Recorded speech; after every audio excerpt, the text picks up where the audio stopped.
Hey, what are you doing? You can't serve this to our family. Before I could react, my mother-in-law flipped the platter of food, spilling everything onto the floor. Do you really expect anyone to eat this? Make it again, you useless. Unbelievable. But she made one big mistake. My name is Christina, and I'm a 42-year-old stay-at-home mom. I live with my husband, Peter, our 14-year-old daughter, Karen, and my mother-in-law. It's been only 2 years since we moved in with her, but I feel like I'm at my limit. She keeps criticizing me all the time. Christina, why isn't dinner ready yet? Sorry, I got home late from work. Work? You put work before family. If your job takes that much time, just quit.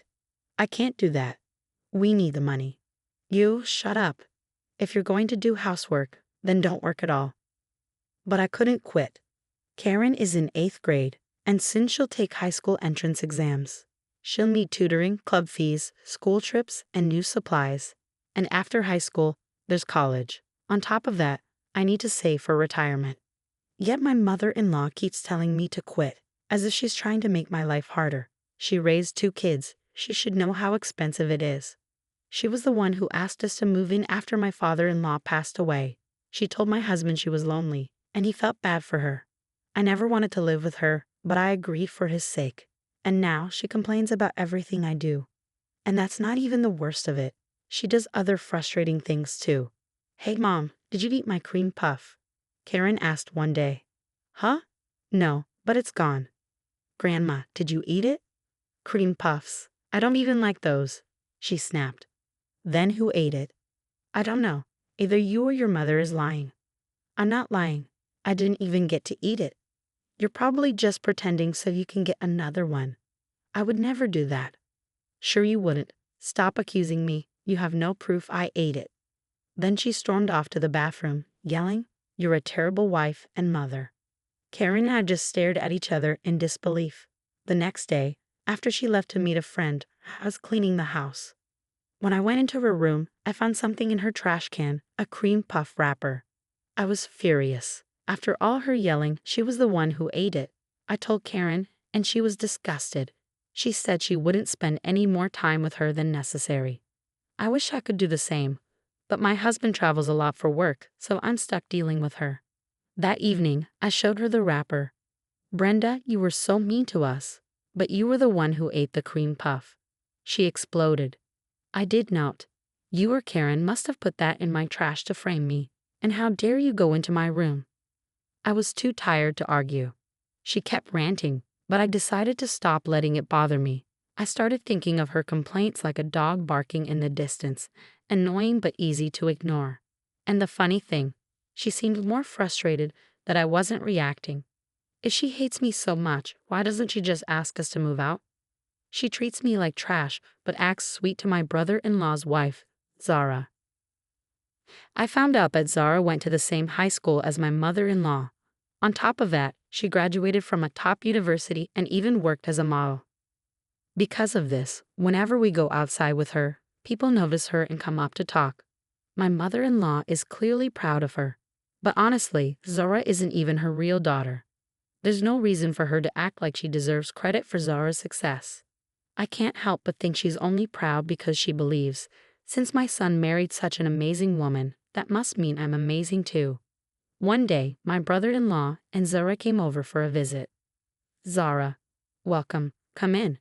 You came all this way, my mother-in-law greeted her warmly. I brought some fancy sweets for you, Zara said, handing her a box. Oh my, these are my favorite. I'm so glad. Then my mother-in-law turned to me. Christina, hurry up and make some tea. All right, I muttered. That's how she treats me, like her personal maid. What's worse, she had even asked me to buy those same sweets for her the other day. Oh, you should stay for dinner too, my mother-in-law suddenly told Zara. Really? That would be lovely. Thank you. Just like that, she decided for us, even though I was the one who had to cook. I made 6 portions for my brother-in-law, Zara, my husband, my mother-in-law, my daughter, and myself. Zara kindly offered to help, but my mother-in-law immediately stopped her. Zara, you're a guest. You don't have to do that. Come sit and chat with me. So, in the end, I cooked everything alone. It was exhausting. I had enough. I finally decided to talk to my husband. Until now, I didn't want to bother him. I tried to be patient, but I couldn't live like this forever. My mother-in-law never stopped criticizing me, and I knew she never would. I told him everything. He was surprised and upset that I hadn't told him sooner, but he apologized for not noticing.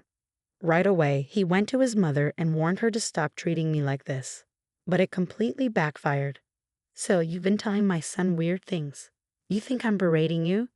You must be joking, she snapped. It's all Karen's fault. She and I aren't close. And you're the worst wife and daughter. If that wasn't berating, then what was? Clearly, my mother-in-law didn't care about common sense. Meanwhile, the day of our yearly memorial service was coming up. Things were tense between us. We barely spoke. But then, out of nowhere, she suddenly started talking to me. After the memorial service, some relatives were coming over for a meal. I need you to cook all the food, my mother-in-law ordered. What? We're not ordering food, I asked, surprised. No, I won't allow it. Don't even think about being lazy. You must make a proper home-cooked meal, she snapped before going to her room.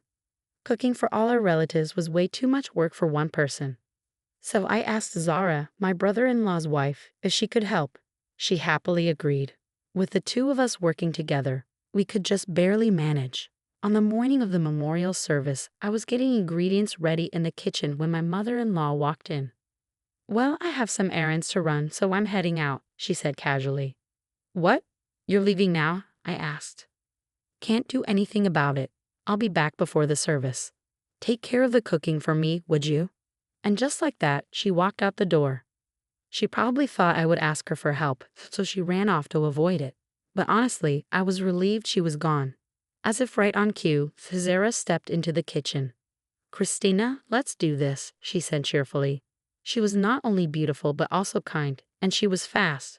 With her help, the food was ready in no time. We just had to add the final touches. My mother-in-law returned right before the service started. Oh my goodness, Zara, you're here, she said sweetly. Then she turned to me. Christina, you did make sure the food is ready, right? Her tone was completely different depending on who she was talking to. My husband had already warned her about this, but she didn't care. Once our relatives arrived, I felt like I could finally relax a little. I wouldn't have to deal with her as much. But then, suddenly, Hey, Christina, what is this? She shouted. I turned to look. You're serving this to my relatives. You should have made something better. I had a bad feeling. She picked up a large platter of food. Hey, what are you doing? I shouted. It would be rude to serve this to our family. And with that, she flipped the entire platter over, spilling all the food onto the floor. Hey, I screamed. You expect anyone to eat this? Hurry up and make it again, you useless piece off. I stared at her in shock. Was she even human? She was grinning as she cursed at me. This wasn't an accident. She did this on purpose. No matter how well I cooked, I realized then, she was always going to find a reason to ruin it. But my mother-in-law had made a big mistake.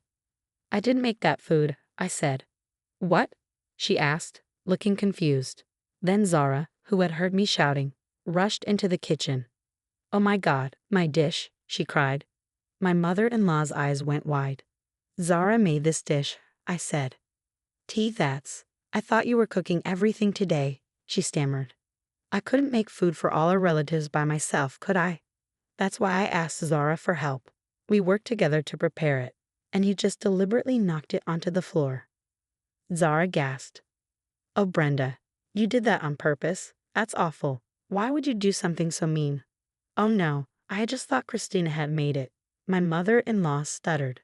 So if Christina made it, you would have thrown it on the floor? Zara asked.